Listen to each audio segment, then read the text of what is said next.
One of the biggest misconceptions about men is that silence means they don't care.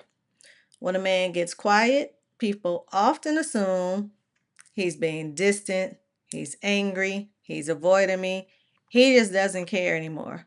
Sometimes those things are true. I ain't even gonna hold you. Sometimes things are they true. But many times silence has nothing to do with a lack of care. Sometimes silence is what hurt looks like the most. Seriously. So today we're going to talk about why many men go silent when they're struggling, hurting, overwhelmed, disappointed, stressed, or just emotionally exhausted. Hold on. I'm not even going to leave out financially exhausted because y'all already know. Y'all already know. This conversation is not about making excuses for poor communication. It's about understanding what may be happening underneath the behavior because understanding, y'all know that's my favorite word, creates better conversations and relationships. So let's get into it, y'all. Welcome, welcome, welcome. I'm your girl, Kenya. And quick check in questions for my fellas. When was the last time you truly felt heard? Think about it. Think about it. When was the last time you truly felt heard? Mm-hmm. I know. I know, fellas. I mean, listened, did not respond, did not argue, did not push back, did not nothing. Now, the biggest misconception that my fellas go through is what? Like I said earlier, he doesn't care. They assume you don't care, you just lay back, it's whatever. And that is not always the case. That's not always the case. Sometimes it's what? Overwhelmed. Mm-hmm. And you guys don't know how to explain what you're feeling. I don't know what's wrong. Sometimes you really honestly just don't know what's wrong in the moment. Or if you do know what's wrong, you're processing it in that moment. And you might just not want to be judged. And the challenge that people are having is that they often, again, interpret silence based on their fears instead of the person's reality.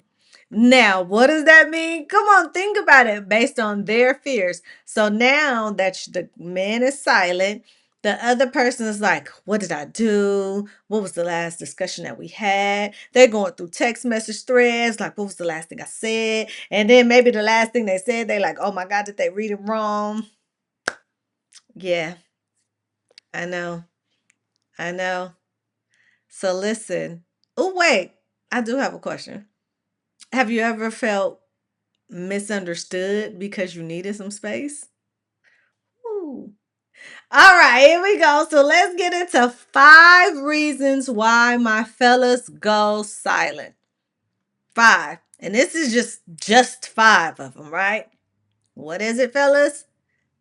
Never taught to express emotions. The fear of being judged or dismissed. Oh my goodness, dismissed. Being dismissed is one that we do not talk about enough. So let's get into it. Grab your notebook for your tips and your cup for your sips. Hold on. Notebook for your tips. Yes, yes, yes. And your cup for your sips. Hold on. Now, when my fellows are getting cut off, or if they are deemed to be the strong one or the one again that doesn't care, they're often felt like they've been dismissed when they're cut off, when they're just like, oh, whatever. Or, ooh, that's a big one. We'll get into that topic another time because we're going to finish this list. But you got your notebook for your tips. Write these down. Number 3, they're protecting their relationship. Ooh, if I had a dollar for every time a guy was just like, look, it's whatever. I just want the peace. It's whatever. Protecting their relationship. They're overwhelmed and shutting down. Everybody's depending on them. They have so much going on, hitting it from left to right, back, forth, front, back, side to side, bring it in, bring it out. And their past vulnerability was used against them. We could do a whole nother presentation session discussion workshop about number 5 alone. All right, number 5 alone. We can definitely do. So let's run back the whole 5 again. And this is what I'm going to do. Number 1, 5 reasons men go silent. Number 1, they were never taught to express emotions. Number 2, they fear being judged or dismissed. Number 3, they're protecting their relationship. Number 4, they're overwhelmed and shutting down. And number 5, past vulnerabilities have been used against them. I can actually do a presentation on each one of them. Presentation, session, discussion, whatever you guys want to do. But let's go through this one. What men were taught? Man up. Don't cry. Figure it out. Nobody wants to hear all that. Just be strong. Men, get up. Yeah, that's what they've been taught. That's what they've been taught. Don't cry. Handle it. But very few are taught, how are you feeling? What do you need? Let's talk about it. You're allowed to struggle because you are allowed to struggle. But let them know, like, hey, what are you crying for? I'm trying to think. I don't have a son, but I mentor a lot of my boys. And I'm trying to think of what I've seen and how I would. Could it be something like, okay, let's go with athletes, right? They're out there playing Pop Warner and he falls. Because I'm thinking you could be like, what are you crying for? And then he'll say, because I failed. But then I've even seen too where it's like, that's why you crying? Because you fail? Man, get up. You know, fellas, we really got to do better at that. And maybe yes, I am talking from a woman's perspective, but these are the things that are leading to the adulthood of the mental health and the emotions and things that we are going through now and the crashing out. You know what? We're going to get into that later. You know what? Drop your comments because, again, every time I do a presentation or a session, I like calling them sessions rather than presentations. But every time I do a session, I feel like a session comes out of a session with the help of you guys in the comments and just some things that just needs to be touched on. Okay. Let's keep going. Silence versus withdrawal, because we're almost done with this one. This is a good one. I like this. We really need to do this one live. Silence, a pause to process, and then withdrawal is a shutdown from pain. So I always joke and I'll be like, hey, come back. Come back. If y'all know what the reference is, y'all know what the reference is. Because always come back. Space, time, that is fine. But make sure you come back. Withdrawal is when you just don't come back. You just done, you over it. And then next thing you know, it's like you hungry, you want to get something to eat. That's withdrawal. One is healthy and one is a cry for help. I like to say one is avoidance at the end of the day.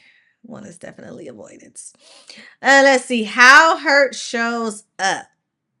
When men are hurting, you might see them overworking. That is a good one because if you notice before, I did not want to leave out finances at all because my fellas be going in about their finances. And not only that, to get their mind off. To get their mind off of it, they just work. They take up that overtime that is handed out. They are looking for it and they're just working hard. They on other days when they go in and they just be waiting for the clock to come down so they can hurry up. Not during these days.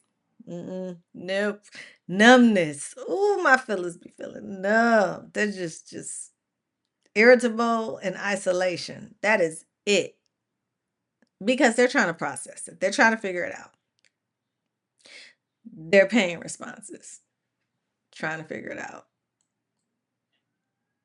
What men actually need. Hmm. So, space without punishment. Space without punishment. My fellas need the space to process not only what to do next, but I think that we don't understand that processing goes in phases and waves. So when you're talking about somebody processing something, you're talking about they have to process what happened and then process the fact that they need to figure it out, whatever it is. So now they're trying to process how to figure out what happened. And then they have to process the change that this is going to affect or occur or be in the future or whatever the case may be. So space without punishment, because you can't rush things like that. You can't, and then, why and also there's a part of the smothering that we don't talk about and the overbearing that we don't talk about. We're like, what's wrong? What happened? Anything I can do? What's wrong? You're not talking. Come eat. You hungry? That's that. Patience without pressure. Reassurance that vulnerability is safe. Those are things like take your time. No worries. I'm here if you need me for whatever you need me for. And I'm going to tell you, if you ask, are you okay? They're going to say yes. So don't ask. Don't ask, are you okay? You good? They're going to say yes. And that's not the answer that you want. And that's not what you're looking for. A partner who listens to understand. No punishments, no judgments. No, it see that part right there, you have to know how to read your room and read your audience, because you have to listen and then also understand at what point you need to say something or not say something. You need to know your role in that moment. And that all comes with getting to know your partner. That's that part. And then permission to feel without fixing. Boom. That's what I was getting into. That's the part I was getting into right there. A lot of people don't need to be fixing in their process. Let's normalize waiting to be asked for advice, fixing, resource, and all that other kind of stuff. Now, I'm not saying don't ever offer. People, you just got to learn how to read your room. Now, these are the questions I want you to ask yourself. Hold on, let's go back because I want you to see these questions very clear. Hold on. So, here are your reflection questions. When you go silent, what are you really feeling?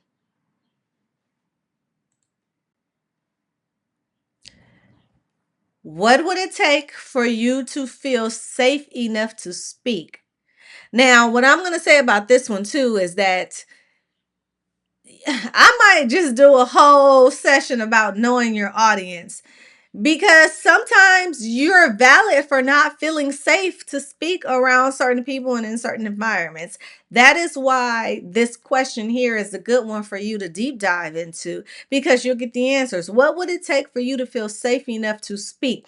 And sometimes the answer is not to be in that room, or not to speak to that person, or not to speak of this. Yeah, it could be that. I want you to think a little bit. How can your partner create space without pressure? How can your partner create space without pressure? Now, when I say these reflection questions, remember, get your notebook for your tips. Hold on, I always get my cup first. Your notebook for your tips, and your cup for your tips, of course. But when we're going through these reflection questions, these are the ones that I want you to ask yourself and write down the raw, honest answers. This isn't what we're sharing right now, because what we can do is you can reach out to me, comment, chat, DM, email, however else. We could go through what you're saying and then learn how to translate it in the most What's the word I was looking for? In the most effective way to communicate it to your partner. Because at the end of the day, the goal is for all of us to have a healthy and better relationship. And these are the ways that we could do it. So let's go with number 4. What did silence look like in your household growing up? Mm-hmm. That's a good one right there. That's a great one. So hold on. Let me put these up because I want you to go through these. When you go silent, what are you really feeling? What would it take for you to feel safe enough to speak? How can your partner create space without pressure? What did silence look like in your household growing up? That's deep, y'all. There's your keepsake takeaway. Silence is not always rejection. Sometimes it's protection. What happens before the reaction matters. It's pause, process, and proceed, y'all. Thank you for joining this session. Like I said, I like my sessions. And I hope to see you at the very next one. If you didn't see the very first one, go back. Look at that one. If you have any questions, comments, follow me, Kenya's Keepsake, on all platforms. And I'll see you later.